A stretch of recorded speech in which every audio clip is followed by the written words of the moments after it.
یہاں میرے ذہن میں ایک بات آئی ہے، موجودہ حالات بھی جو چل رہے ہیں اس اعتبار سے ارشاد فرمائیے گا کہ ایک کلمہ گو، کلمہ پڑھنے والا، دیگر چیزوں پر یقین رکھنے والا،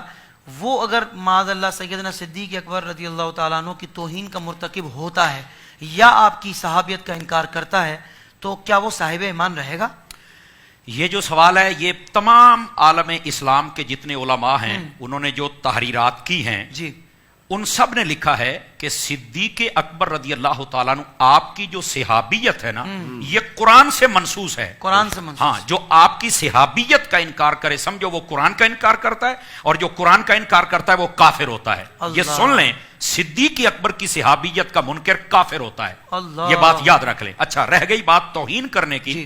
نبی پاک صلی اللہ علیہ وآلہ وسلم آپ کو اتنا بھی برداشت نہیں تھا کہ کوئی صدیق اکبر سے آگے چلے۔ جی حضرت ابو درداء رضی اللہ تعالیٰ عنہ ایک سفر میں جا رہے تھے تو بار بار ان کا قدم آگے ہو رہا تھا، حضور اکرم علیہ السلام سے برداشت نہیں ہوا، آپ نے فرمایا ابو درداء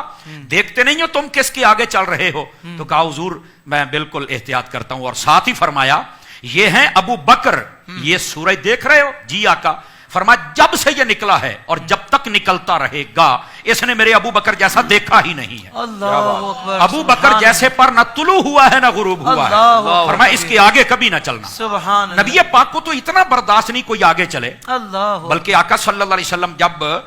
آخری ایام چل رہے تھے اور آپ بیمار تھے، نبی پاک صلی اللہ علیہ وسلم ایک مرتبہ مصلی پر سیدنا حضرت فاروق اعظم آ گئے، بخاری شریف میں روایت ہے، آقا صلی اللہ علیہ وسلم نے آواز سنی تو آپ نے فرمایا لا لا لا، 3 مرتبہ فرمایا، فرمایا نہیں نہیں مصلی پہ کوئی نہ آئے، لا ينبغي لقوم فیہم ابو بکر ان یؤمہم احد غیرہ، فرمایا یہ ہو ہی نہیں سکتا کسی قوم میں ابو بکر ہو اور مصلی امامت پہ کوئی اور آ جائے، آئے گا تو میرا ابو بکر آگے آئے، کوئی اور آگے نہیں آ سکتا۔ صدیق اکبر رضی اللہ تعالیٰ عنہ آپ کے آگے نبی پاک کسی کو کھڑا نہیں ہونے دیتے، آگے چلنے نہیں دیتے، چہ جائے کہ توہین کوئی کرے۔ اللہ یار یہ نبی پاک صلی اللہ علیہ وسلم کی کمائی ہے یار، صحابہ کرام حضور کے شاگرد ہیں، حضور کی کمائی ہے، اگر ان کے بارے میں ہی نازیبا باتیں کر کے قوم کے دماغ سے ان کی عظمت کو ہٹایا جائے تو وہ بندہ بھی اپنے آپ کو مسلمان کہتا ہے۔ کیا زمانے میں جتنا دین ہے حضور سے سن کر ہمیں کس نے بتایا ہے؟ صحابہ کرام نے تو بتایا ہے،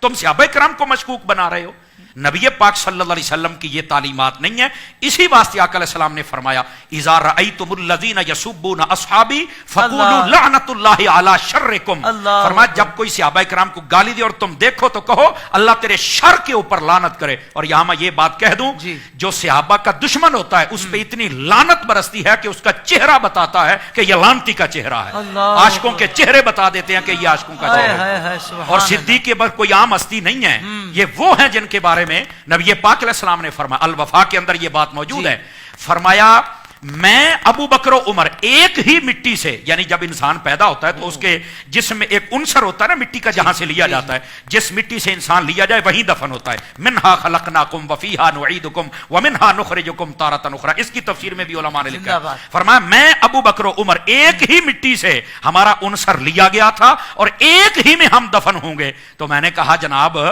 حضرت ابو بکر و عمر تو وہ ہیں کہ جو پہلے بھی مصطفیٰ کے ساتھ تھے، دنیا میں آ کر بھی مصطفیٰ کے ساتھ ہے، روزے میں جا کر بھی مصطفیٰ کے ساتھ ہے، تمہیں آج تک یہ بات نہیں سمجھ آتی؟